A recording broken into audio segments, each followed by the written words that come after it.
Soul medicine ఈ పదం ఎప్పుడైనా విన్నారా? చాలా కొత్తగా ఉంది కదా, కానీ కొత్తదేమీ కాదు. మనకి అలోపతి, ఆయుర్వేదిక్, హోమియోపతి ఇలా ఎన్నో మెడిసిన్లు తెలుసు. ఇన్ని మెడిసిన్లు ఉన్నప్పటికీ కూడా ప్రతి ఇంట్లో కూడా ఆల్మోస్ట్ అట్లీస్ట్ ఒక్కరికో ఇద్దరికైనా రోగాలు ఉంటున్నాయి. రోగాల బారిన ఖచ్చితంగా పడుతూనే ఉన్నారు. మరి ఇన్ని మెడిసిన్ సిస్టమ్స్ ఉన్నా కూడా ఎందుకు ఒక మనిషి అనేది హీల్ అవ్వట్లేదు? మీకు ఒక ఎగ్జాంపుల్ ఇస్తాను. ఇమాజిన్ ఒక కార్ ఉంది. ఒక కార్ అనేది దారిలో వెళ్తూ ఉన్నారు, అది పాడైపోయింది.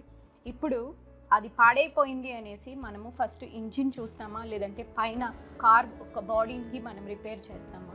డెఫినెట్గా ఇంజిన్ అనేది చెక్ చేస్తాము, రైట్? ఇంజిన్కి మనము అక్కడ రిపేర్ అనేది చేస్తాము.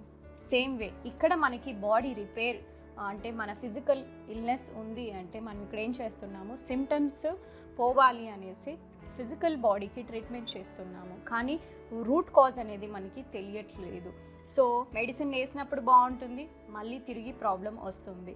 ఇలా మళ్ళీ మళ్ళీ మళ్ళీ రిపీట్ అవుతూనే ఉంది.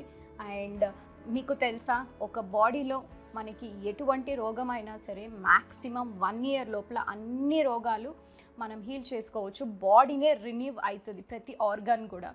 కానీ రోగాలు అనేది కంటిన్యూయస్గా ఏళ్ల తరబడి డికేట్స్ తరబడి మనకి ఉంటున్నాయి. 10 ఏళ్ళు 20 ఏళ్ళు డయాబెటీస్, బీపీ. సో మరి ఎందుకు మనకి సొల్యూషన్ రావట్లేదు? ఎందుకంటే మనకి సొల్యూషన్ అనేది ఫార్మసీలో లేదు, కానీ మీ సోల్లో ఉంది. దీని గురించి మీరు ఇంకా మరిన్ని విషయాలు తెలుసుకోవాలంటే so follow for more videos. Soul medicine గురించి నేర్చుకోండి. మీరు రూట్ కాజ్ లెవెల్లో మీకున్న ఇల్నెస్ అన్నీ కూడా హీల్ చేసుకోవచ్చు. Thank you so much.